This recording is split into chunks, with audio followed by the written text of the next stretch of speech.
Don't be scared to go to therapy too, bro. Ain't nothing wrong with going to therapy. That's real, bro. Go sit on that lady couch. Ain't nothing wrong with it. Yeah, bro. Let a couple of them drop, bro. I promise. You Yeah, know drop a couple tears. I promise you gonna feel better. Right. She got a couple on, bro. She's not her first. Go sit on that lady couch, bro. I promise you, gonna feel a whole lot better. Get to the money and slide. Get to the money and slide. Free all the bros inside. Free all the bros inside. Play with the bros, you die. Yeah.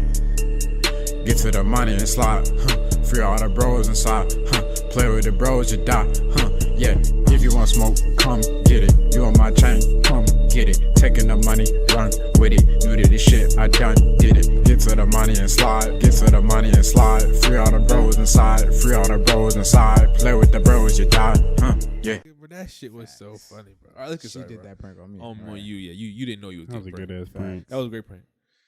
Hey, man. It's the Guy 15 podcast coming back, man. Volume 4.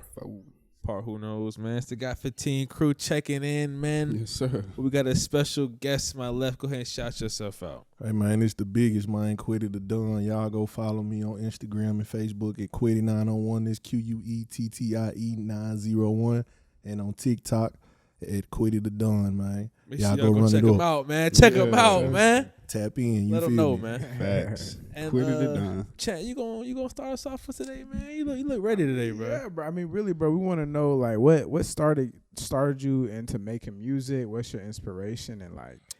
What's so crazy? I really didn't even have like the passion for it at first. Well, it started as a young age. Let me say that, cause my grandmama made all the grandkids.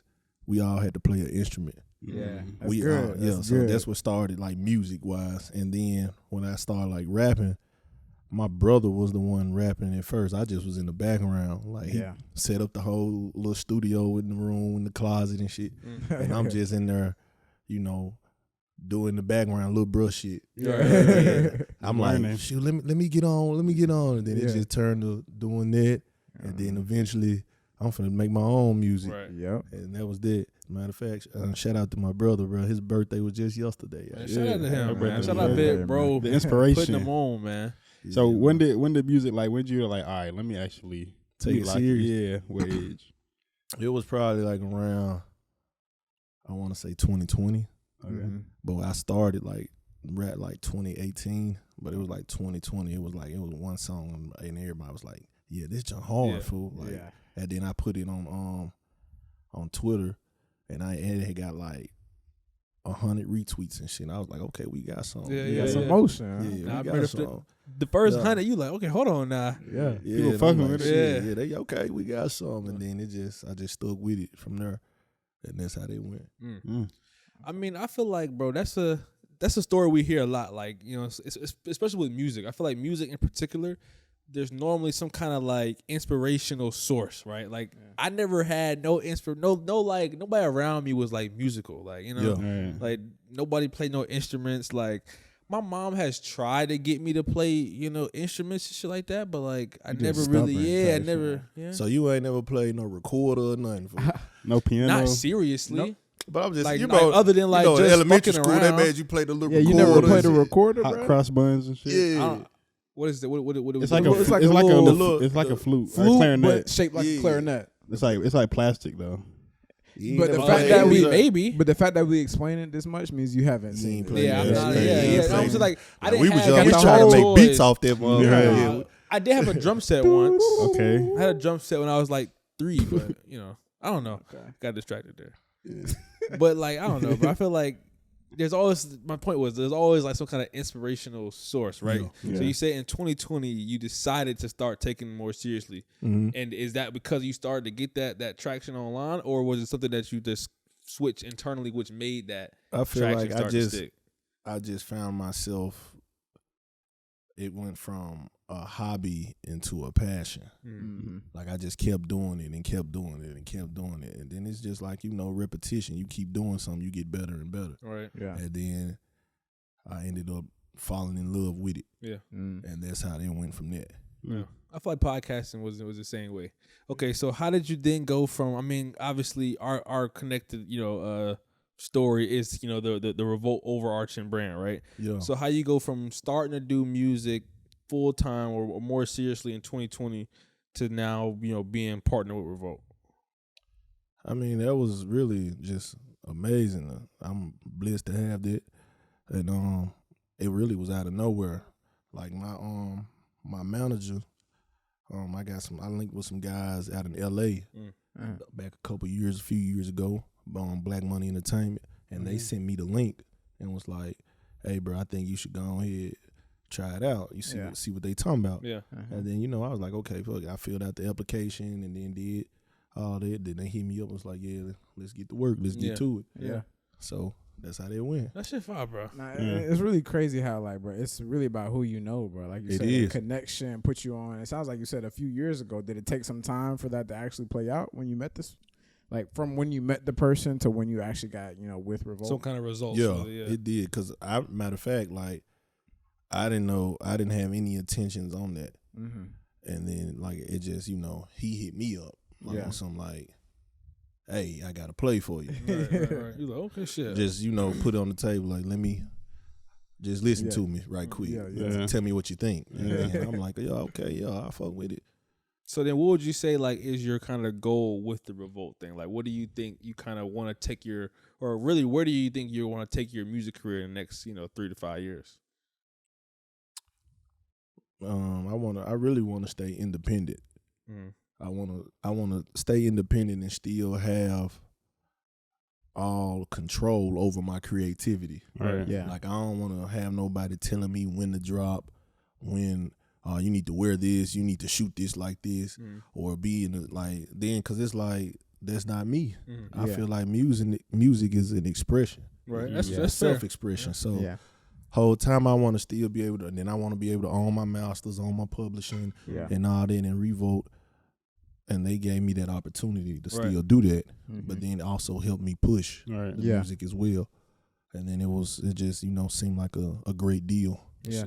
On both ends. We agree. But it's kind of the same vibe. We agree. Yeah, because I feel like staying independent it's tough, bro. I mean, it's tough because tough. You see what the money do. Like as soon as the money, like, because I mean, you can't miss it. Like, all the money do is just get you in front of the people. Yeah. Like, the money don't make the music no better. The money don't make the artists no better artists. It literally just can guarantee that we're gonna get you in front of somebody. Mm-hmm. And so that's why when they say an industry plant, all that really is somebody that the industry or the label, whatever, has decided, okay, they pushed it in your face, forced it. Right, we're gonna push this person by spending advertising dollars, by spending money on projects, by getting them on different shows, by getting them on different platforms, and then but the hope is to see, okay, y'all really fuck with him? Or what? Is he fine? Right. And I feel like there's a lot of people that we don't. Now, I don't ever necessarily know either, but a lot of people that we don't know who are probably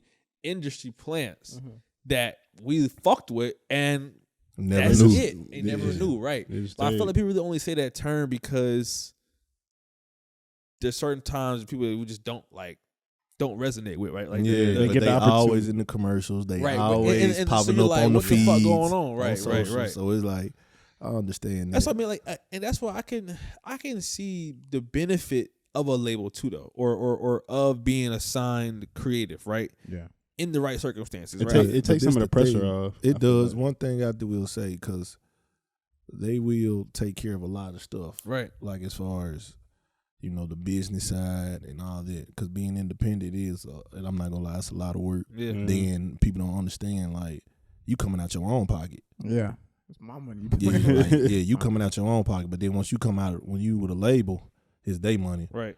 And then all money ain't good money. So now sure too. So now it's on some like, hey, bro, you owe me.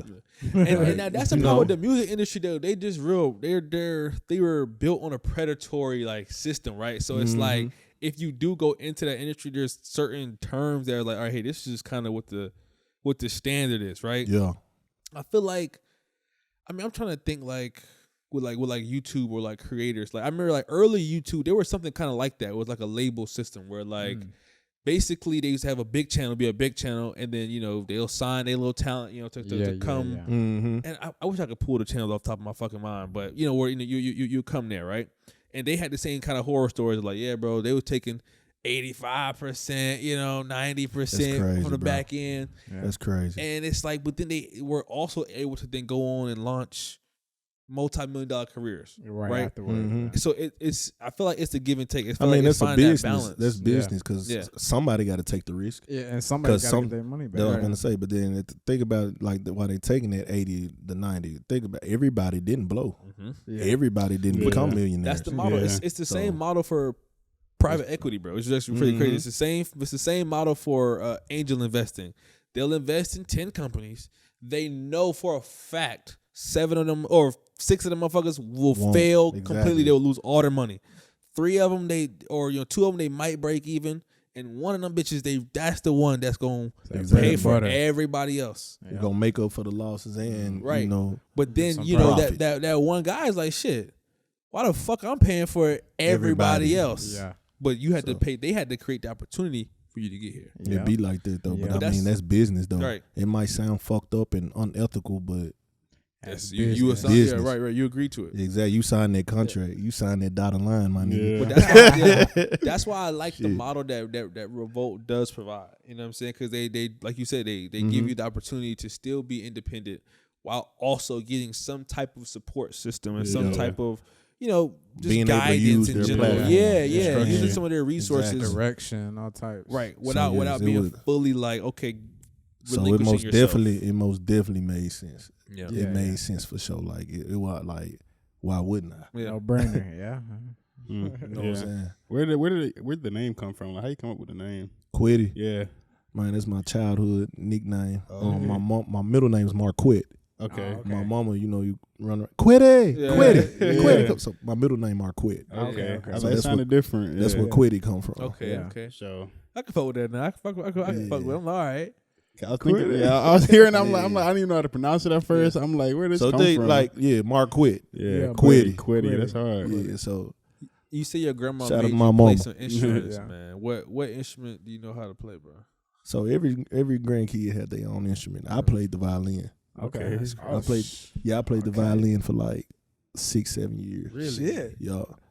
I played the violin for like 6 or 7 years. So you really know sound. I would say yeah. Like tempo. Like, you know how to read music and stuff? Yeah. Well, it's been a while since I ain't played it.